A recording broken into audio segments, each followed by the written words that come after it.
얘들아 2014년 수능 문제로 나왔던 지문을 볼게요. 베토벤 교향곡이라고 되어 있지.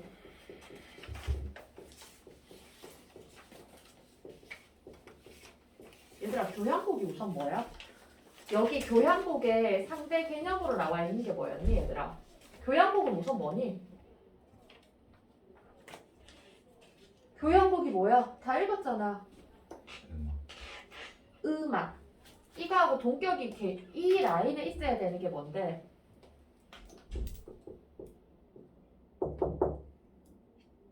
얘들아 이게 두 편으로 나뉘어. 베토벤 교향곡. 순수 기억. 그래 순수 기악. 다시 말하면 뭔데? 악기. 다시 말하면 그러니까 악기 소리만 있고 다른 게 있다 없다? 없다. 다른 거라 하면 뭔데? 그래 말. 여기에 반대되는 게 그래서 뭔데? 음악? 아이씨 장난 아니. 음악 안에 교향곡이 있고 여기에 반대되는 개념이 있었잖아 친구들아. 30번 문제와 연관하여. 오페라. 그래 오페라. 오페라가 뭐 하는 게? 말하면서. 그래 뮤지컬의 약간 고상한 버전이잖아 맞지? 마술피리 그런 거 들어봤지? 교수미 막 이렇게 막 고음 올라가는 거 들어봤지 얘들아? 순수 기악. 다시 말하면 여기는 순수 기악이 아니고 오페라에는 뭐가 있다? 말이 있잖아. 가사가 있지 대사가 있지. 이해됩니까? 네. 사람 목소리가 있어. 근데 여기 베토벤 어느 나라 사람이니? 여기 독일? 네 독일. 여기는 오페라가 우세했던 데는 어딘데? 그거 봤었는데. 이탈리아. 그래 이탈리아. 그래서 오페라가 이탈리아어로 다 되어 있지 그치? 그렇군. 얘들아 오페라 본 적 있니? 아니, 영상으로만 봤어. 오페라 보면 뭐 안디아모 뭐 이런 거 하거든요. 내 채널이 안디아모였잖아. 그게 이탈리아 말로 같이 가자 렛츠고라는 뜻이었거든. 여기 이탈리아예요. 그래서 오페라가 이탈리아어하고 프랑스어하고 스페인어가 같은 어족입니다. 이해됩니까? 네. 이 나라에서 제일 활발하게 됐던 거라서 그래서 우선 이거를 알아야 돼요. 이해됩니까? 가사 대사가 있지 그치? 이해되니? 연기도 하면서 노래에도 가사가 있잖아. 그냥 악기 연주만 하는 대목 없어. 그치? 무슨 교향곡은 너희 아는 거 뭐지? 뭐 비발디의 사계 이렇게 하면 결혼 행진곡 이런 거 다 딴따단 딴따단 딴딴따단따단따단 이것만 있잖아. 가사 없지 그쵸? 너희 베토벤 아는 거 중에 뭐 있니? 빠바바밤 빠바바밤 그거밖에 없잖아. 그치? 그리고 나서 비슷한 게 반복이 된다. 그치? 우선 이렇게 쪼갤 수 있어야 돼. 제발. 이해되니? 네. 지역적으로도 다르고 여기는 악기 소리만 있는 거. 여기는 가사나 대사가 있는 겨. 말이 들어간다고. 그리고 나서 어느 게 더 이해하기가 쉬워요? 어느 게 더 추상적이요? 전속이야. 그래. 이거는 멜로디만 있으니까 이게 의미하는 바가 뭔지를 우리가 독자 입장이 강조되는 게 뭐지? 이게 더 추상 쪽이야, 그치? 네. 어느 거 이해하는 게 더 어렵다? 이게 더 어렵지. 여기 말이 있어서 플러스 알파가 있어서 해설같이 있어서 이해하기가 조금 더 쉬워. 그래서 여기는 뭐라고 했지?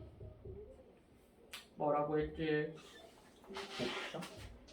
여기서 나왔던 말이 추상적인 개념. 이 말이나 비슷한 말이 뭐였니? 옆에 네 번째 단락. 얘들아 단락 번호를 적어줘. 1단락, 2단락. 베토벤의 거기에 1이라고 쓰고요. 얘들아 거기 써. 베토벤의 이게 1달러. 그렇다면 2달러. 빈의 3달러. 또한 사달락. 5번이 더우기. 여기서 제일 핵심적인 단락이 뭐요? 제일 핵심적인 단락이 뭐요? 4번, 아닌데. 3번, 아닌데. 1번. 아니요. 1번은 지금 베토벤에 대해서 정의를 했고 여기에서 얘기했었어. 지금 베토벤의 음악 교향곡에 대해서 대략적인 설명을 했지. 이게 어떤 의미를 가지는지에 대해서 설명을 했고 이거는 지금 이거 내재론적 관점에서 설명을 한 거야. 얘들아 써. 그렇다면 하고 나서 오로지 작품의 내적인 원리만이 그러니까 이거 자체가 좋아서만일까? 다시 말하면 뭔데? 다시 말하면 그게 뭔데? 이제 외재론적 관점에서 살펴보는 거야. 문학 감상의 방법 너희 2학기 때 배웠던 거 기억나니? 수행평가로도 했었잖아. 지금 이 말이 그 말입니다. 외재론적 관점에서 살펴보는 거야. 이건 내재론적 측면에서 베토벤 교향곡이 어떠한 건지를 설명을 했고요. 여기 외재론적 관점에서 설명을 했어. 그래서 세 개를 얘기를 했어, 얘들아. 이 세 개를 풀어놓은 게 이 단락들이야, 얘들아. 이해되니? 그래서 여기가 핵심이야. 외재론적 관점에서 얘기했을 때 첫 번째로 봐야 될 게 뭐예요? 이 문단의 끝에서 하나, 둘, 셋 그렇게 하면 되잖아.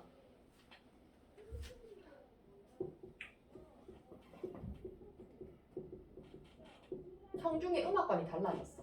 그치? 음악관이 달라졌고 두 번째 뭔데? 여기 일비를 써요, 얘들아. 2번 문단에. 두 번째.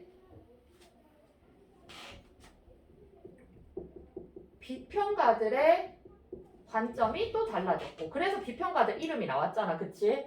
이해되니?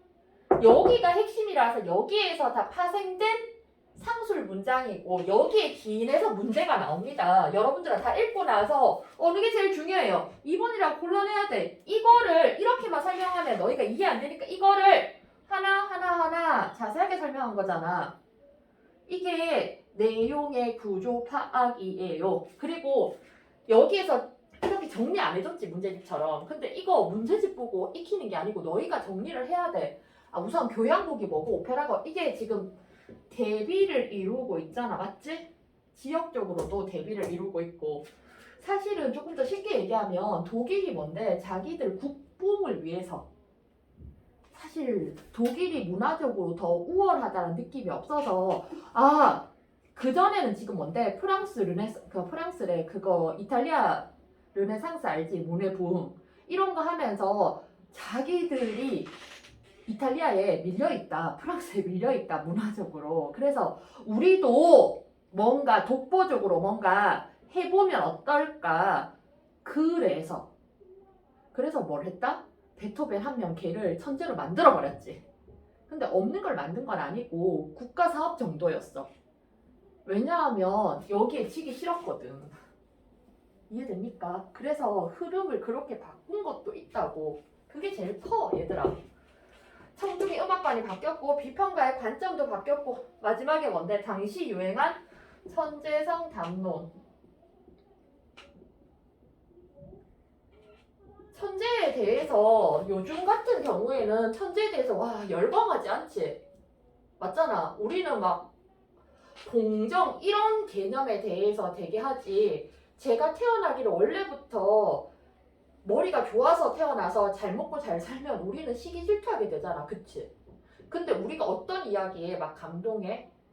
흙수저로 태어났는데 자기의 온전한 힘으로 그럼에도 불구하고 그래서 뭐 고시원에서 나이 40 넘었는데 고시원에서 이제 혼자 살면서 막 짠돌이 재테크를 하면서 마침내 이렇게 잘 살게 되는 과정 이런 데 사람들이 막 후원을 해주는 게 그 사람이 잘나서가 아니라 내보다 조금 더 불쌍한 것 같은데 애쓴다 그런 거에 막 이렇게 열광하잖아. 너무 저 하위에 있는 사람들은 범접할 수 없는 것 같고 맞지? 근데 그런 거에 사람들이 마음이 열리는 게 그래.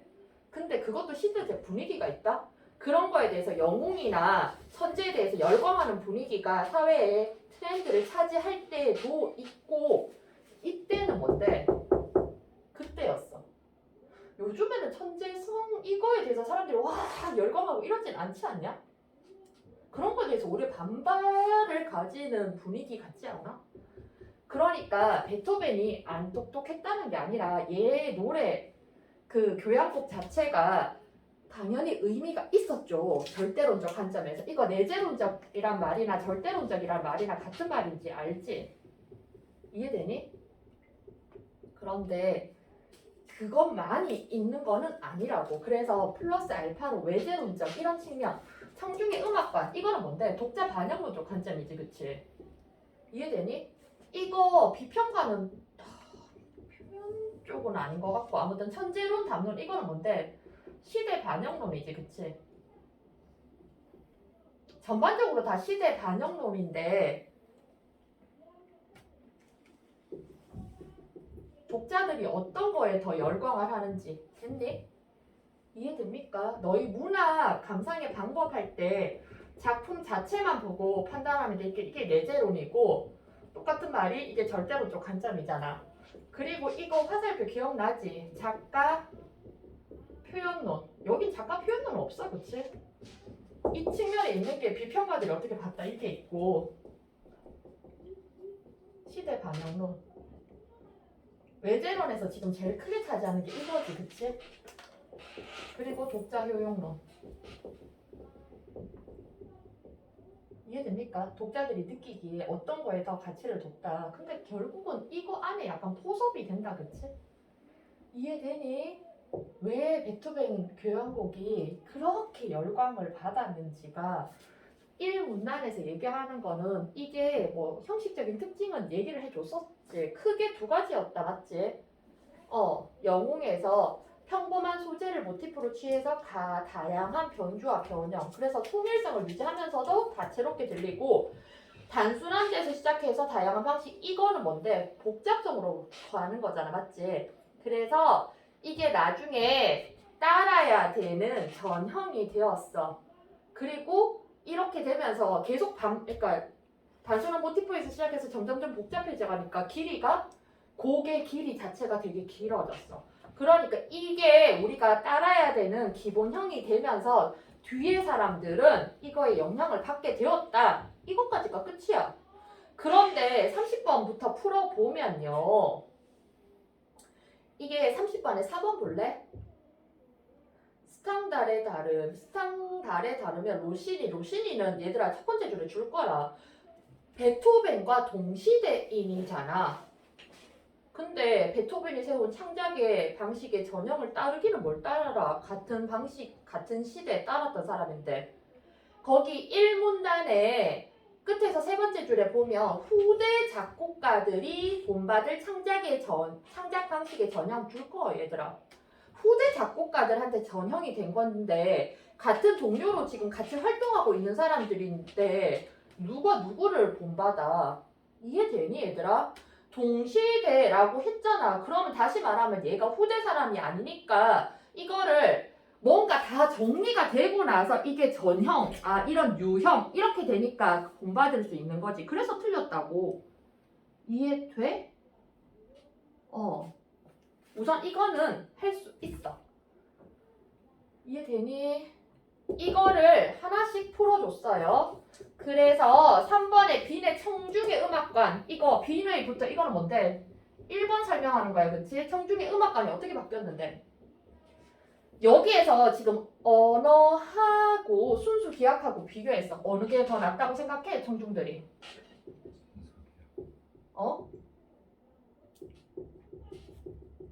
이거 중에 누가 더 우월하다고 봐? 이게 훨씬 더 우월하다고 보지, 그치? 얘들아, 이거를 파악할 수 있어야 돼. 이거 핵심이 이거야. 언어가 그 순수한 악기 소리가 담아내는 거를 담아내기는 턱없이 부족하다라고 생각했어. 됐니? 이해됩니까? 그래서 제목이나 가사 등의 음악 외적 단서 이런 거 필요 없다. 이런 거 다 필요 없다. 작가가 어떨 때 만들었다. 이런 거 다 필요 없고 그냥 기악만이 중요하다. 그래서 그들이 원했던 것은 바로 무한을 향해 열려있는 음악 그 자체. 야, 열린 결말. 이렇게 되면 어떻게 되는데? 독자들이 생각 더 많이 해야 되지. 이해됩니까? 이렇게 되면 지금 여기에 순수 계약이 언어보다 훨씬 낫다는 말은 뭔데? 여기에서 하나 더 써야 되겠지? 음악 외적 단서. 이게 음악 외적 단서지, 그치? 그래서 제목 없는 것도 많지. 베토벤 교향곡 1번, 2번, 14번 뭐 이런 식으로 되어 있잖아, 그치? 이해되니? 제목이 없어요. 이게 이거랑 똑같은 말이야. 언어나 음악 외적 단서. 나 똑같은 말이에요. 알겠지? 그리고 순수 기하기 자체가 의미하는 게 뭔데? 무한을 향해 열려있는 음악 그 자체라고 했어. 이게 다시 말하면 아까 얘기했던 이쪽이 추상성이야, 그치? 말로 똑 떨어지지 않는 거. 이거는 독자들이 어떻게 해야 된다? 생각을 해야 되지. 쉽게 알 수 없어. 그러니까 뭔데? 철학적이지. 그래서 나중에 알매 그게 되는 거야. 철학적, 뭐 진리 이런 거랑 다 똑같은 말이 되는겨. 이해됩니까? 말로 똑 떨어지게 안 되어 있잖아. 추상 반대가 뭔데? 구체적인 거지. 구체적인 거는 뭔데? 훨씬 더 쉬워요. 이거는 훨씬 더 어려워요. 그러니까 어떻게 그걸 이해하기 위해서 철학이 필요하고 고민을 많이 해야 되고 이게 더 심오한 걸 담고 있고 근데 언어는 뭔데? 직접 내가 지금 말로 함으로써 니들한테 설명을 하고 있지. 더 쉽다는겨. 우리는 그런 저차원적인 거 원하지 않아. 뭔가 심오한 뭔가를 원해요. 그렇게 됐다고. 이해됩니까? 그래서 언어의 의문의 일패입니다. 알겠죠? 이해되니? 청중들이 이런 거에 열광을 했다고. 그리고 두 번째로 음악 비평가들이 여기서 얘기했지. 두 번째. 비평가들도 아까 여기 다 얘기했던 거 풀어서 얘기하고 있지. 비평가들도 뭔데? 음악을 어떻게 알매 방식이라고 했어. 뭐를 아는데 이거 지금 뭔데? 다시 말하면 돼. 이게 해석하는 거지, 그치? 이해됩니까? 느끼는 게 아니고 머리로 이해돼야 되는 거라고 생각했어. 그래서 여기 봐봐. 음악을 정서의 촉발자로 보는. 이거는 뭔데? 이때는 이전에는 뭔데? 정서의 촉발자 뭔데? 정서 다른 말로 하면 뭔데? 필링이잖아, 맞지? 느끼는 거잖아. 그냥 느끼면 되는 거였어. 머리로 이해하는 게 아니고 이건 뭐 다시 말하면 돼. 가슴이야, 가슴. 이해되니? 이전에는 그냥 느끼는 건데 이때 야 얘들아 독일 철학 제일 유명한 거 알지? 더럽게 어려운 이론들 제시하는 게 독일 철학들. 얘들이 그런 걸 좋아라 해. 그 인간이란 무엇인가, 존재란 무엇인가, 우리는 어떻게 살아야 할 것인가 이런 거 연구하는 독일 철학자들을 빼놓고는 철학이 얘기가 안 됩니다. 여러분들아.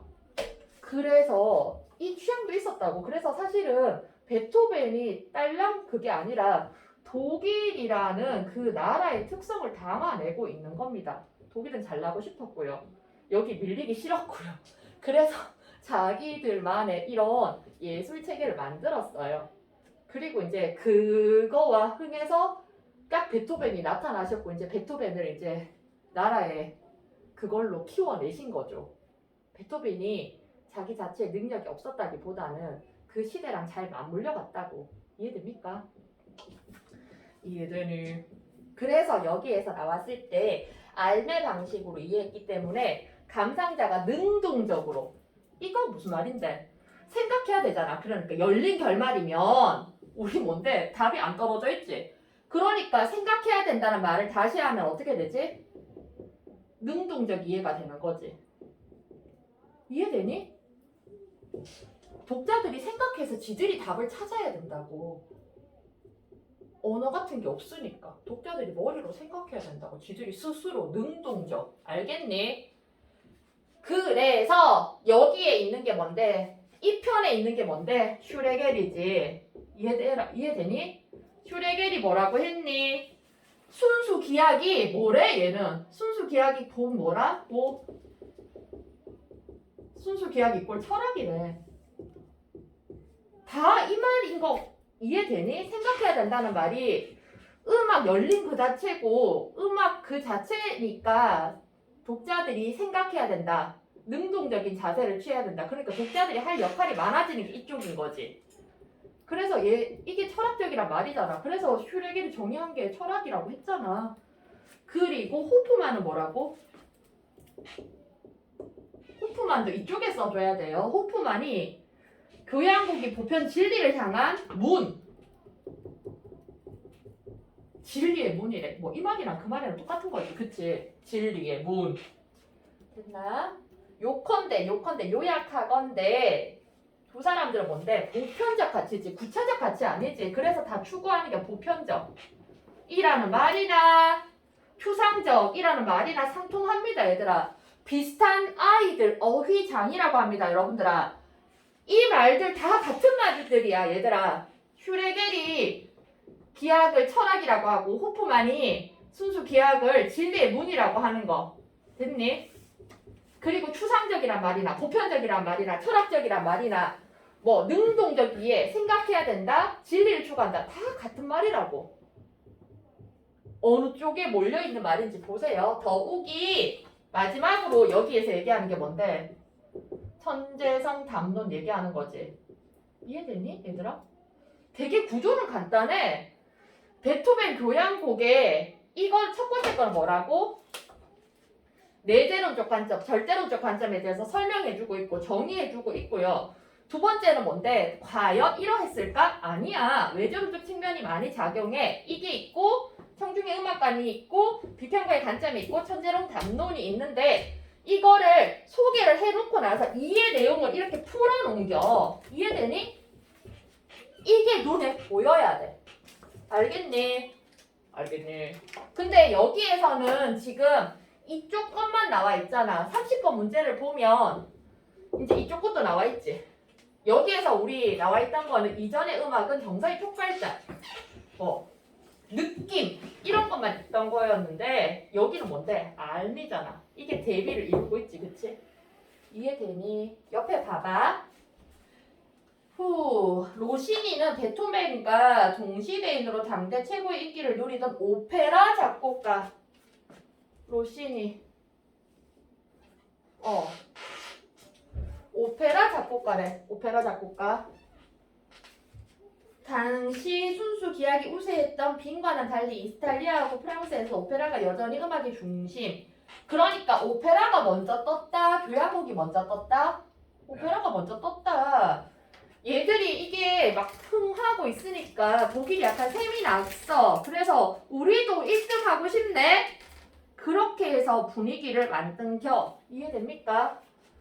로시니 당대의 소설가이자 음악 비평가인 스탕달은 로시니가 빈의 현학적인 음악가들과는 달리 유려한 가락에 능하다는 이유로 그의 최고의 작곡가. 스탕달은 빈의 현학적인 음악가. 빈의 빈은 어디 있지?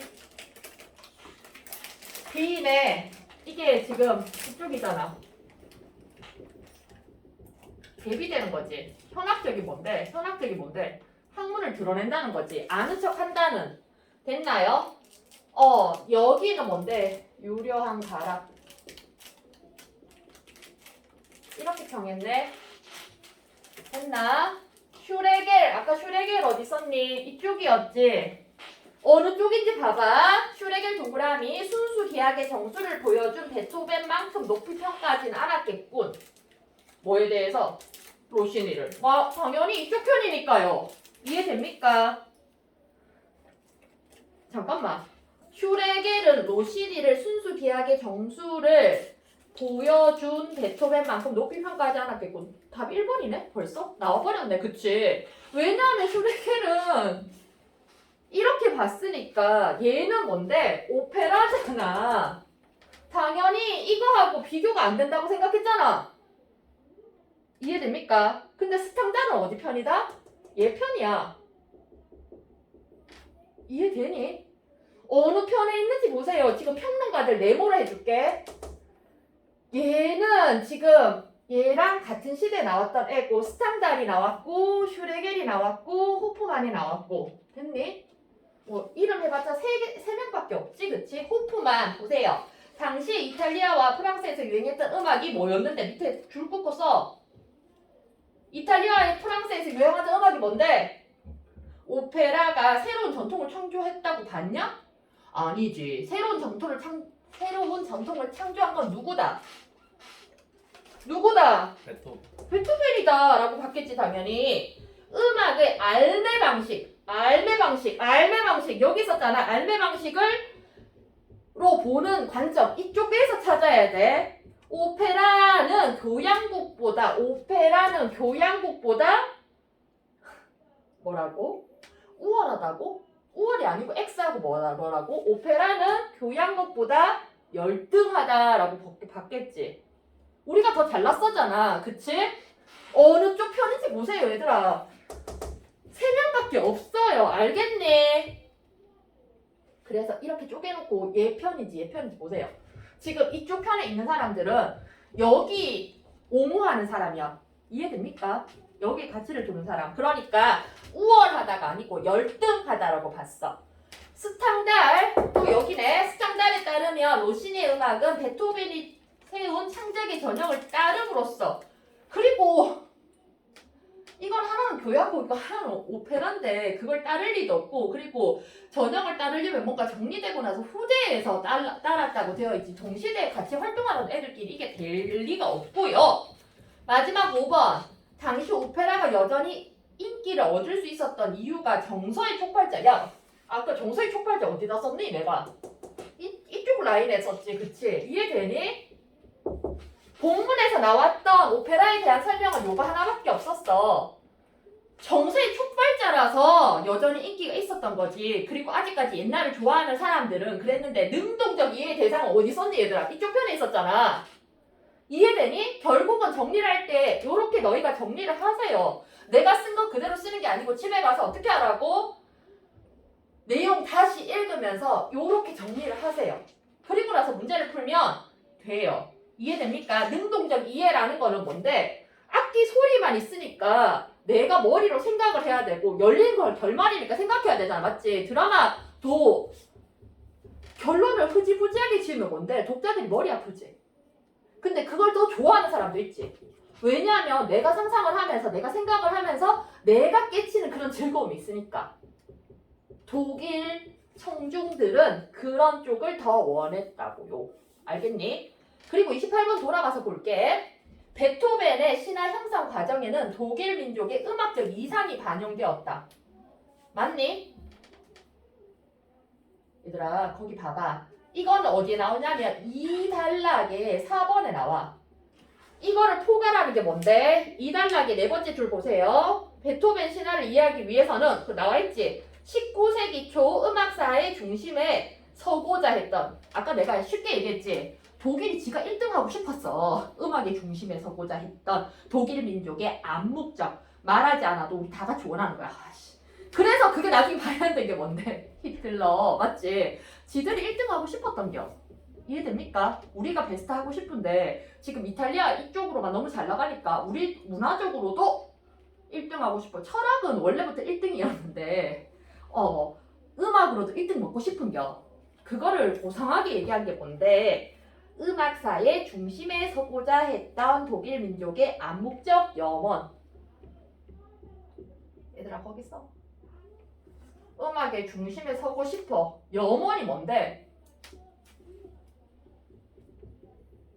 염원이 뭔데? 바라고 소망하는 거지. 희망하는 거지. 그치? 나 서울대 가고 싶어요. 이거 하버드 가고 싶어요. 이런 거야. 그치?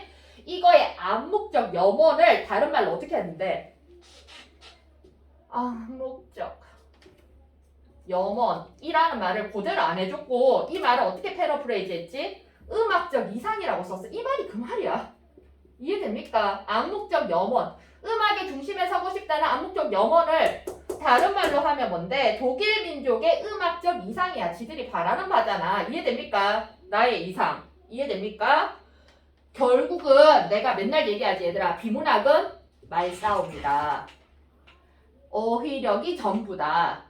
이 말을 어떻게 패러프레이징 할 수 있느냐가 핵심이다. 이 말을 요렇게 똑같은 말이라고 이해할 수 있어야 되고 너희가 왔다 갔다 호환이 되어야 됩니다. 이해됩니까? 이거 구체적이란 말 없지? 근데 오페라가 교향곡에 비해서는 훨씬 더 구체적이다. 다시 말하면 돼. 이거 다 반대로 이해하면 돼. 독자의 능동적인 역할이 상대적으로 떨어진다. 쉽다. 감정에 더 중심을 주고 있다. 이런 말은 다 유추할 수 있어요. 왜냐하면 이거에 반대로 해석하면 되니까. 이해되니? 이거는 근데 안 나와 있어 얘들아. 쌤 근데 어떻게 알아요?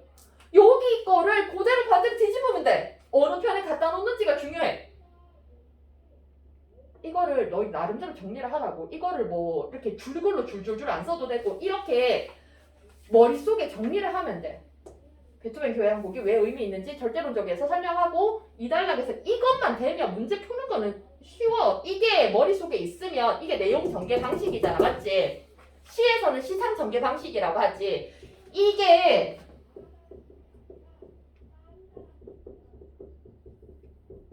내용 전개 방식이야. 내용 전개 방식 이해가 되면 이렇게 정리를 할 수 있습니다. 그러니까 내가 이게 안 되면 글을 구조화를 못 시킨다는 말이야. 이해됩니까? 이게 문학으로 넘어가면 어떻게 되는데 시상 전개 방식이 나오지. 결국은 뭔데? 하고 싶은 말이 뭔데? 독일에서 왜 베토벤이 그렇게 1등 먹을까? 베토벤이 왜 이렇게 사람들이 열광하는 음악적 영웅이 되었을까요에 대한 대답을 제시해 주는데 어떻게 제시해야지 인간들이 잘 이해할 수 있을까? 이 작가는 이 방식을 택한 거야. 이해됩니까? 베토벤 교향곡이 어떤 건지에 대해서 모르는 사람도 대충 알 수 있도록 설명을 해주고 나서 그런데 과연 진짜 베토벤이 지만 잘나서 그럴까요?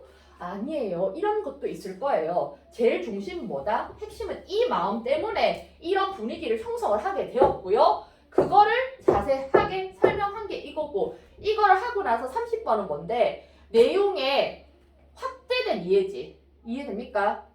이 부분에 대해서는 얘기가 별로 안 되어 있었잖아. 본문에 나온 거는 오페라가 정서의 촉발자, 이전의 음악이 정서의 촉발자, 이게 뉴 웨이브였고 이 얘기 정도밖에 없었는데 이거 읽고 나서 이 맥락에 서 있는 사람들이 어떻게 이해할까를 생각해 보는 거야. 그래서 30번 문제 같은 문제가 제일 좋은 문제고요. 28번 문제는 그냥 내용 이해 문제 알겠지? 그 다음 거 볼까요? 이번에 보면 베토벤 교향곡의 확대된 길이. 야, 그것도 패러프레이징 했지. 그거 줄 거 봐, 얘들아. 1번 단락의 제일 끝에 유례 없이 늘어난. 줄 거라. 유례 없이 늘어난이라고 그대로 안 썼지. 확대된 길이라고 썼지, 그치? 이해됩니까? 유례 없이 늘어난이 확대야. 이해됩니까? 극복해야 할 과제. 뭐를 패러프레이징 한 건데? 그들이 넘어야 할 산. 갑자기 마운틴 아니잖아, 그치? 이해됩니까? 선택지 어떻게 만든다고 여러분들아? 있는 말 그대로 안 냅니다. 그대로 내면 시력 테스트 문제라고 했잖아. 똑같은 말을 어떻게 다르게 쓸까야? 유례 없이 늘어난 길이를 확대된 길이로 줄였지. 후대 작곡가들이 극복해야 될 과제. 이해됩니까? 앞에 후대 작곡가들 나왔지. 근데 후대 작곡가 그대로 안 나오고 그라고 그들이라고 대명사로 바꿨지. 넘어야 할 산. 넘어야 할 산이 뭔데? 극복해야 될 과제. 똑같은 말이라고. 너희가 요약할 때 이런 식으로 요약해 줘야 된다고. 이해됩니까? 베토벤 창작곡에서 복잡성 동그라미 하세요. 복잡성. 끝에서 세 번째 줄에 복잡성 있지? 그게 뭔데? 단순한 모티프를 다양하게 가공. 됐니? 다채롭게 들리겠다잖아. 그치? 다양한 변주와 변형 기법. 이게 가공한 거지. 이해됩니까? 그리고 베토벤 교향곡의 영웅의 변주와 변형 기법 통일성 속에서도 다양성 구현. 통일성 동그라미. 다양한 변주라는 말 나왔지. 그치? 이해되니? 이해됩니까? 28번 문제 틀리면 진짜 반성해야 돼요. 이거는 제일 낮은 수준의 문제예요. 그냥 말만 바꾼 건데 이거에서 틀리면 이건 안 틀렸지 참야. 틀렸네. 틀렸어요. 진짜 반성해라. 이거까지 틀리면 30번은 당연히 맞힐 수가 없는 문제예요. 이게 단계야. 이해되나? 그리고 기억의 관점이 새로운 청중의 관점이지. 이 사람들이 좋아라 했던 게 뭐였지? 4번 볼까요? 음악은 언어가 표현할 수 없는 것을 보여준다는 점에서 언어를 초월한다. 언어 이겨먹는다 였잖아. 아까 우리 이렇게 정리했잖아. 언어 이겨먹는다. 기하기 승리한다. 이해됩니까? 언어를 초월한다는 말은 언어를 능가한다. 언어보다 낫다. 언어보다 우월하다. 다 똑같은 말이야. 초월한다. 능가한다. 우월하다. 이거의 반대말이 뭔데? 열등하다가 되는 거지. 아까 우월이란 말 나왔고 초월이란 말이 나왔고 능가한다. 훨씬 더 낫다. 우위에 있다. 이 말 다 똑같은 말이지, 그치? 뭐가 낫다? 그냥 이렇게 이해하면 돼, 얘들아. 언어보다 얘가 훨씬 더 고급이라고 생각을 했단겨. 됐니? 나머지 볼까요? 음악은 소리를 다양하게 변형시켜 그것이 야 어디가 틀렸는데? 정서 X. 정서는 이전 사람들이지. 정서에 X 하세요. 29번에 1번 정서 X. 음악은 인간의 구체적인 X, 감정 X. 이해되니? 어떻게 푸는지 알겠지? 가사는 가락을 통해서, 언어는 음악의 본질적인 요소. 무슨 말이니? 가사 X, 언어 X. 언어가 본질이 아니야. 음악 가락이 본질이야. 알겠지? 5번에 창작 당시에 시대상이 음악에 반영된다는 점에서 음악 외적인 상황은 음악 이해에 중요한 단서가 된다. 이게 맞는 말은 맞는데 근데 문제가 뭐였냐고 얘들아. 이게 맞는 말은 맞아. 그런데 새로운 청중이잖아. 청중들이 이렇게 생각한 건 아니라고. 전체적으로 파악했을 때 외적인 요소가 있었네. 얘들아 이런 게 있었네. 인데 지금 외적인 요소가 요렇게지. 이거 중에서도 이게 제일 많이 작용이 됐던 거잖아. 근데 이거를 파악하라는 게 아니잖아. 기억이 새로운 청중. 그래 얘들아 너희 기억이라고 딱 집어놨는데 그냥 읽어보고 지가 보기에 맞는 말 고르는 아이들이 있다. 제발 이렇게 풀지 마세요. 알겠죠? 너 몇 번 했지? 저 4번이요. 4번 했지? 설아 이것도 맞췄지 그치? 30번 아까 설명했으니까 알겠지? 얘들아 교양곡은 쉽지? 쉽지? 오녀가 이거 찍고 지나갈게. 이것도 잠깐 끊어주세요.